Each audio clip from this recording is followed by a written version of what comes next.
El lenguaje nos sirve para comunicarnos. Y Dios se comunica a nosotros de distintas maneras. Pero sobre todo se comunica a través de la Santa Biblia, de la Sagrada Escritura.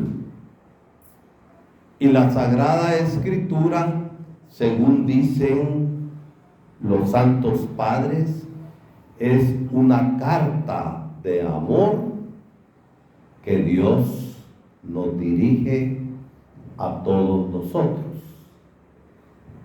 Esta carta de amor que es luz para nuestros pasos.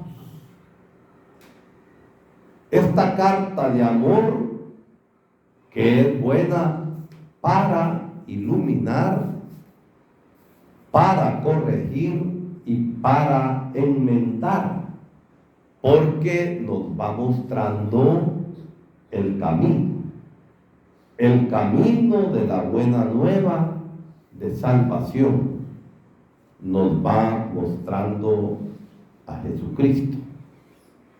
Por eso San Jerónimo, un gran estudioso de la Biblia, a quien debemos la primera traducción de las lenguas originales de la Biblia al latín. Esta Biblia que se le llama la Vulgata fue la primera traducción a la lengua popular del tiempo. Esta palabra es luz. Esta palabra es fuerza. Esta palabra es sostén para nuestros pasos. Lo importante no es tener metido un montón de citas en la cabeza, sino lo importante, ¿saben qué es? Es llevar a la práctica la palabra. Es hacer la vida en nosotros, que para eso el Señor nos dirige esta carta de amor que es la Sagrada Biblia. Esta carta de amor la recibimos nosotros con fe y alegría, pero una carta, cuando la recibimos, ¿qué se hace? Se saca del sobre y se lee. Entonces la palabra es para que la leamos, la contemplemos, la meditemos y la llevemos a la práctica. Y es ahí, en el corazón de nosotros, en el corazón de nuestras comunidades, donde la palabra de Dios cobra fuerza, donde la palabra de Dios tiene poder, donde la palabra de Dios va actuando y nos va liberando. Miren ustedes, tan hermosas las lecturas que acabamos de escuchar. El pueblo de Israel, que había pasado por la gran tristeza del cautiverio, por la gran tristeza de la esclavitud, Nehemías y Esdras reúnen al pueblo de Israel y van proclamando, van leyendo, van anunciando, van meditando juntamente con el pueblo que se gozaba la palabra. Y el pueblo reunido respondía: amén, es cierto lo que el Señor ha hecho. Ese pueblo que había estado triste fue liberado. Ese pueblo que había estado triste fue iluminado. No estén tristes, vayan y coman y tomen vino y ayúdense unos a otros. Es la gran buena noticia que trae la palabra, y por eso el pueblo se alegró y dijo amén. Como nosotros, cuando se nos anuncia y proclama la palabra de Dios, que nos vivifica y que nos alegra, aún cuando la palabra de Dios, como decimos, nos da duro, y nosotros reconocemos que la dureza de la palabra es para nuestra conversión y nuestro cambio.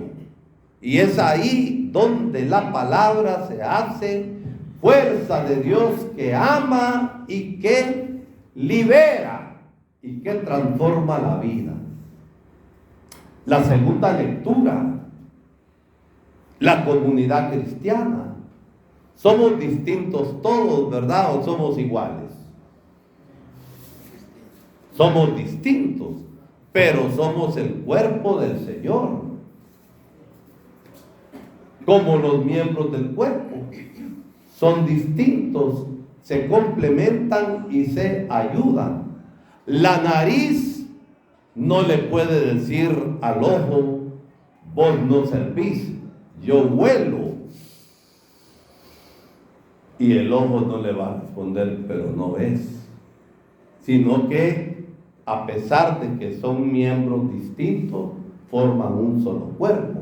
Así somos la comunidad, con la diversidad de dones que todos tenemos, con la diversidad de carismas, de cualidades que Dios nos ha dado para el servicio. Todos juntos somos iluminados por la palabra, y todos juntos, iluminados por la palabra, ponemos nuestros dones, nuestros talentos, nuestras cualidades al servicio de la causa común, que es la comunidad, al servicio de la causa común, que es el reino de Dios, que la palabra nos proclama. Y miren ustedes el Evangelio en toda su belleza. La obra de San Lucas, del Evangelio que acabamos de escuchar, son el Evangelio y los Hechos de los Apóstoles. Y aquí el mismo San Lucas, dirigiéndose a Teófilo, Teófilo quiere decir amigo de Dios, bonito. Los Teófilos somos nosotros, son ustedes y yo, que hemos recibido el testimonio y el Evangelio de la obra de Dios, de la obra de Jesucristo, que después de haber sido llevado al desierto, se bautizó, e impulsado por el Espíritu, nos dice hoy el Evangelio, se fue a Nazaret, a la sinagoga de la aldea, a la sinagoga de la aldea de Nazaret, que estaba fuera de los centros de poder. Y ahí fuera del centro de poder de Jerusalén, en un área bien marginada y olvidada, ahí Jesús empieza su santa misión. La empieza entre los pobres y se aplica en el Evangelio. Cuando él pasó a leer, le dieron desenrollado, porque eran rollos, el libro del profeta Isaías. Y él se aplica la profecía de Isaías. El Espíritu del Señor está sobre mí.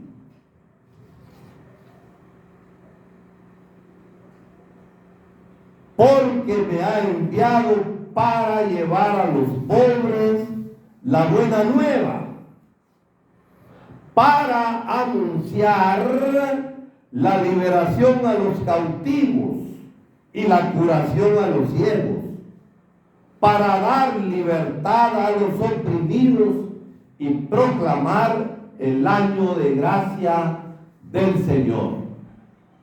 El Señor pues que nos anuncia el Evangelio a todos los pobres, que da esperanza a los pobres y que ayuda a promover a los pobres. ¿Por qué? Porque nuestro Dios es el Dios de la vida. Y donde hay miseria, donde hay explotación, Dios no quiere eso, y por eso se anuncia a los pobres la buena nueva. Y a aquellos que se hacen pobres en su corazón y que son capaces también de unirse a los más necesitados y ayudar. A todos nosotros se nos anuncia el Evangelio de la gracia de Dios y el Evangelio del reino. Porque me ha ungido, el Espíritu me ha ungido. No lo ungieron con óleo, con aceite, como hacían con los reyes y los sacerdotes en el Antiguo Testamento, sino el mismo Espíritu Santo es el que unge al Señor para anunciar la liberación a los cautivos. Miren el pueblo de Israel en la primera lectura, cuando se proclama la palabra de Dios, ese pueblo que había estado esclavo se gozó con la liberación que el Señor anunciaba.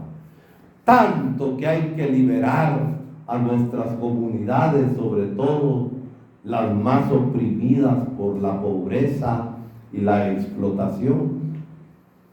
Tanto que nos tiene el Señor que liberar a nosotros, porque a veces estamos cautivos del pecado y somos esclavos. Y se nos anuncia a nosotros liberación y salvación. A veces estamos como ciegos, no vemos, tenemos ojos pero no vemos. No vemos las realidades de la actuación de Dios en medio de nuestra historia, porque el Señor no actúa en el aire, el Señor actúa en la realidad concreta en la que nosotros vivimos, en la que los pueblos viven. Es aquí donde el Señor también nos libera y nos devuelve la vista para dar libertad a los oprimidos. Yo no sé ustedes, pero no es cierto que algunas veces sentimos opresión en el corazón, sentimos tristeza. Vengan a mí los que están agobiados y afligidos, que yo los haré descansar. No necesitamos que el Señor nos libere de esos pesos que a veces llevamos en la vida y que nos hacen infelices. Cuando nosotros abrimos el corazón, Dios libera. Nos libera a nosotros para que nosotros también con nuestra vida, llevando a la práctica la palabra, podamos liberar a los hermanos. ¿Conocen ustedes gente que pasa muy triste y desolada por cualquier motivo? ¿Y no creen ustedes que pueden hacerse instrumentos de la alegría del ungüento de Dios para consolar y devolver la alegría a aquellos que han perdido la esperanza? Sobre todo en este año jubilar en el que estamos, que es peregrinos de esperanza, que estamos viviendo ya durante todo el año, y la esperanza en Dios no defrauda. Nos defraudan los políticos. Nos defrauda la gente mentirosa que hace promesas que no cumple. La esperanza cristiana nos defrauda porque es esperanza de Dios. Y por último dice el Señor, para proclamar el año de gracia, el jubileo, para anunciar tiempos nuevos, tiempos de esperanza, tiempos de vida nueva en cada uno de nosotros por la conversión y el cambio que se ha de dar en nosotros, y porque nosotros estamos llamados también a contribuir con nuestra vida para hacer un mundo nuevo y mejor. Y en ese sentido, el cristiano es testigo de esperanza. Por eso somos peregrinos de esperanza y estamos viviendo el año santo. Cada 25 años se tiene un año jubilar en la iglesia. Y estamos viviendo el año del jubileo, y el año del jubileo que nos sirva para encontrarnos con el Señor. Que el Señor renueve nuestras vidas a nivel personal, y que el Señor renueve también la vida de nuestras comunidades. Y aquí con los lucianos en Santa Lucía, el Señor obre vida nueva en este año jubilar. Alegrémonos, gocémonos, porque es el año de gracia que el Señor nos da. Que la palabra nos ilumine en este domingo de la palabra de Dios, que el Papa Francisco en el 2019 pidió que en toda la iglesia el tercer domingo ordinario fuera el domingo de la palabra de Dios, porque no es solamente que este domingo oímos palabra, la oímos siempre, pero también, mis hermanitos y hermanitas lucianos y lucianas, desenvolvemos la Biblia, porque la Biblia no es desodorante como algunos la cargan aquí siempre, ¿verdad? Ni la Biblia tampoco es adorno en la casa y guardapolvo, porque en el lugar donde está la Biblia no cae polvo, ¿verdad? Hay que desempolvar la palabra de Dios, y que esta palabra de Dios se convierta en luz. Lámpara es tu palabra para mis pasos, y en la palabra del Señor encontremos siempre vida, y vida en abundancia.